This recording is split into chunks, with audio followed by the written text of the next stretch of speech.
Yeah, I think it's in our nature to discover and learn things. I don't think God put all these things around us for us to just go, oh, cool.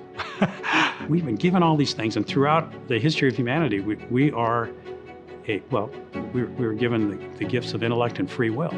And he didn't give us that gift of intellect to just put it on the shelf. He wants us to exercise it. So we're curious. We want to understand.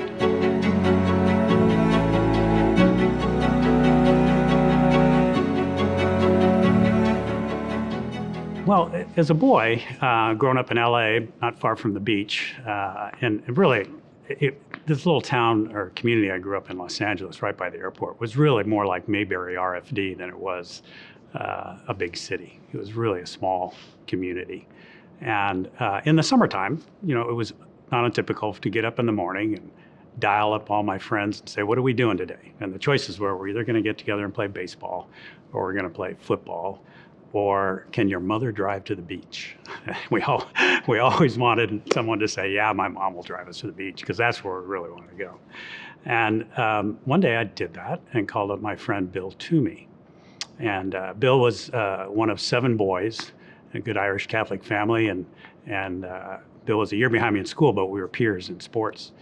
And he said, well, my mom can't drive, but one of my older brothers is home from college, and we're leaving for the beach in about 10 minutes if you can get over here. So I asked my mom, sure, jumped on my bike, went up there, got in this station wagon with every other kid in the block that could pile in there, and off we went to Manhattan Beach. And I was sitting in the back with Bill, and I said, what's your brother's name? Because I'd never met him before. He said, that's Dan.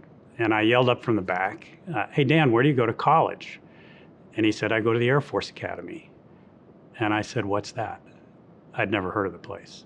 And it was at a time in my life, I was probably about 12 years old, where I was I'd pretty much decided I wanted to be a pilot, or I thought I did, but I had no earthly idea how I could learn to be a pilot.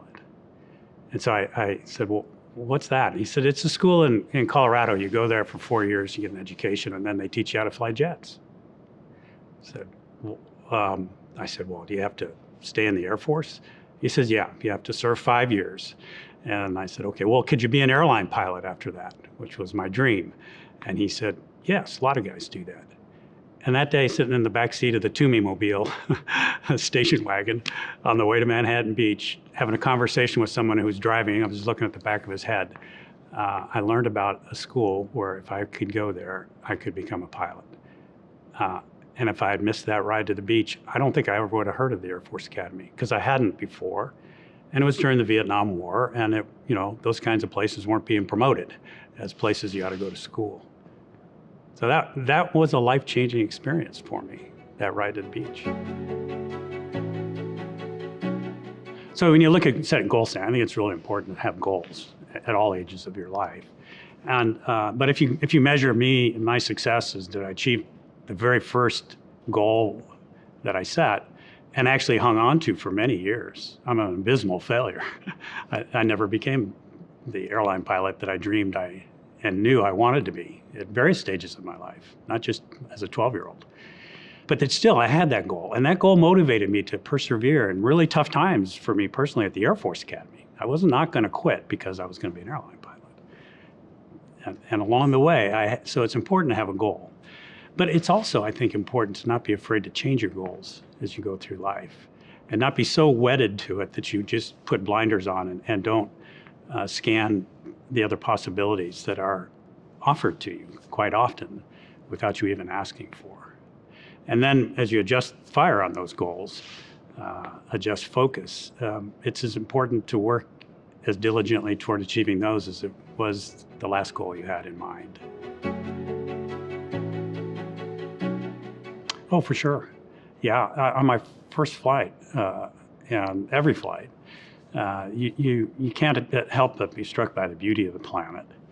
And it's just an awe-inspiring moment to look down and see the creation, this great gift that God has given us to live on the earth. And so that's one thing, that's one perspective. It's just the breathtaking beauty and the uniqueness. You're so appreciative that you have this unique perspective on the earth that not everybody will ever have the opportunity to have.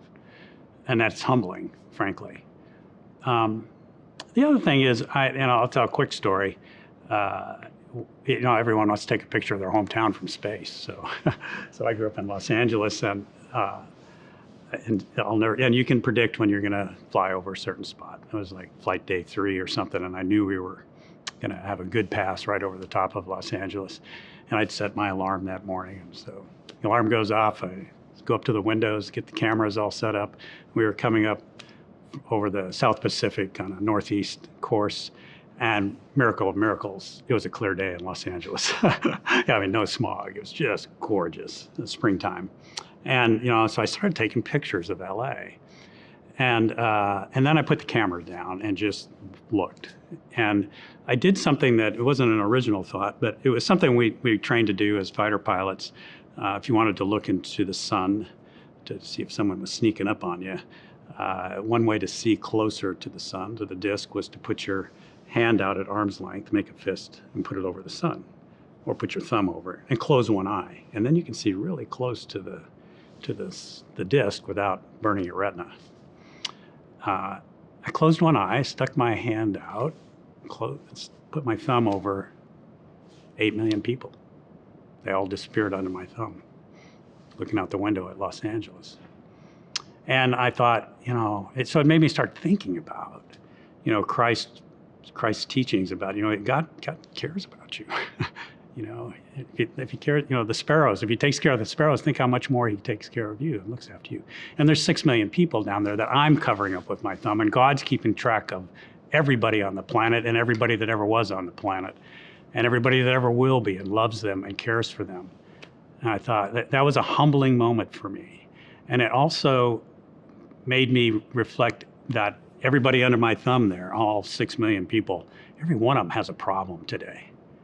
It may be something that's solvable, but maybe it's not. As some people say, we all have rocks in our rucksack. And if we appreciate that about other people, we're often kinder to them. But also, we oftentimes fall into the trap of thinking we're the only one with rocks in our rucksack.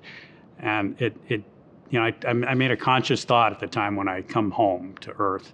I'm going to try to keep things more in perspective, both how other people behave and act, and because I don't know what's in their rucksack, what their troubles are, and then how seriously I take my troubles in comparison to the love of God and His mercy. My first flight, we weren't out of control, but we did have some severe difficulties accomplishing the mission. And there were some moments that were very tense on board. I never felt that our life was at risk, but we certainly felt that the mission success was at risk. And, that oftentimes is more important to you than, even your own personal safety. You're just so focused on getting the job done. And I was not the leader of the flight. I was a crew member. I was a pilot, which is NASA's for co-pilot. And I had a great commander who was a great leader. And I thought the leadership he demonstrated was fantastic. But it required all of us to be leaders as well. And so the lesson that I think to be taken from this is, at the end of the day, the leadership of an organization or a group or a team or whatever, they bear the burden of responsibility of the decisions they make and the courses they set for the team. But a wise leader knows that he or she doesn't have all the answers all the time. And they have to be willing to release, or at least lighten the reins of leadership on their team, and allow informal leaders to rise up on the team and actually take charge of the conversation, if you will, and allow that creativity to blossom in the team. Knowing at the end of the day, though, that you have to pull the reins back in and take on the burden of decision for the team. And Dan did that with us. We did this. We had trained for a year and a half to accomplish the mission a certain way. We failed twice in a row. We had just enough fuel to complete another attempt at it, and we threw away the book. And in less than 24 hours, we totally, as a crew, on orbit, came up with a new plan that we then had to convince the ground would be safe to do. But it was revolutionary in many regards. And it wasn't just all Dan's idea. That the idea that troubleshooting, the problem solving rotated around amongst us, and leaders popped up and then stepped back throughout that conversation. And watching that happen, just taught me, and it may have been something it was something I had been trained on before, but it was empirical now. I could see it, that's how we got to the solution that ultimately worked. I think it'll make America better. I mean, I think it's great that this is an exciting time. I mean, now would be a great time to be getting into the business of space, I think, because I think it's a booming business once again. And whether you're, want to be flying in space or just working in the business, and most people are going to be just working in the business, which I contend is equally as exciting as being an astronaut. I mean, I used to work in mission control when I wasn't training for a flight, or I'd work down at the Kennedy Space Center supporting launch operations, and it's just really cool work. I mean, I loved it. And now we're seeing this open up beyond just NASA, beyond just the Department of Defense, to include a commercial sector that's growing and vibrant.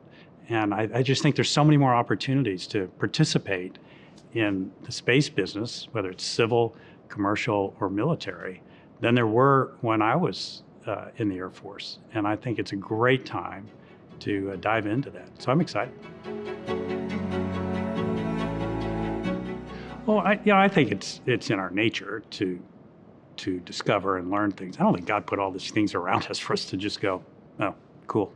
I mean, we've been given all these things, and throughout the history of humanity, we were given the gifts of intellect and free will. And he didn't give us that gift of intellect to just put it on the shelf. He wants us to exercise it. So we're curious. We want to understand.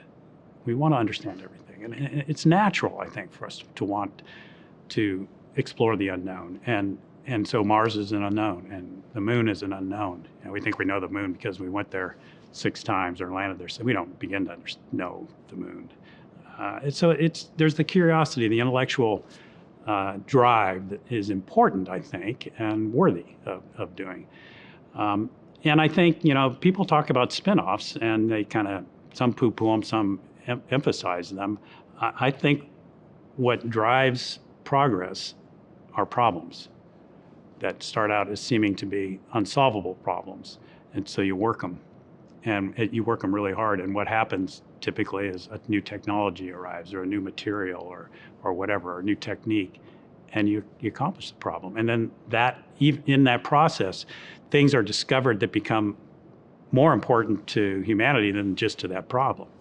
And whether that's computer technology or miniaturization or new materials that allow you to fly airplanes or do things that we hadn't imagined doing on Earth before, but because we had to solve this problem to go to the moon, we now have the tools to solve other problems. And I think as we set these difficult goals to achieve to conquer the technological challenge I've talked about and the psychological challenges, there'll be benefit to humanity.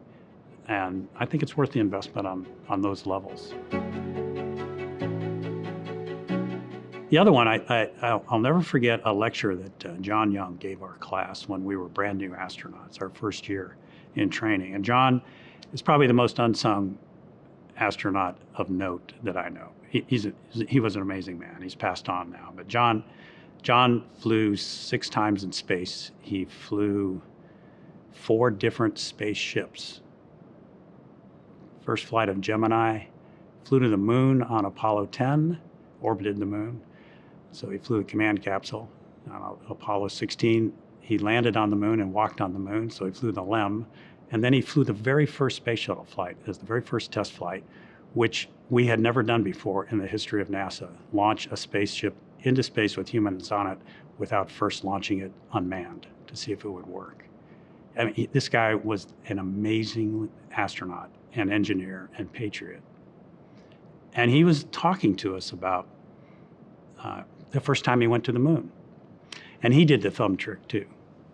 He said, here I am. He says, you launch and you leave, you first go into orbit around the Earth, and you're close. You can't even see the whole globe.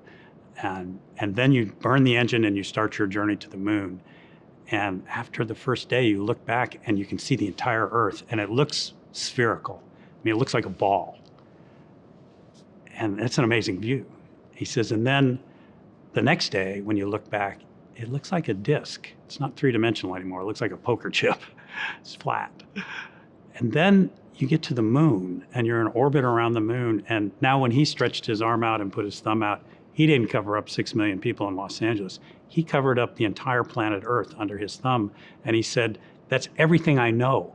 That's every person I'll ever possibly know. That's every experience I can ever experience the rest of my life is covered up under my thumb. And he said to himself, what are you doing? What have you done? He said, and here I am exactly where I want to be. And suddenly this feeling grabs my heart that's saying, you're out of your mind for doing this. And now, he said to us, imagine if when you look back at planet Earth, it looks like every other star in the sky because you're in orbit around Mars. What's that going to do to the human psyche? How do you deal with that? And I think he's exactly right. There's a psychological aspect of long-duration spaceflight and deep space spaceflight that we haven't begun to think about enough, that we better think about before people go off to Mars.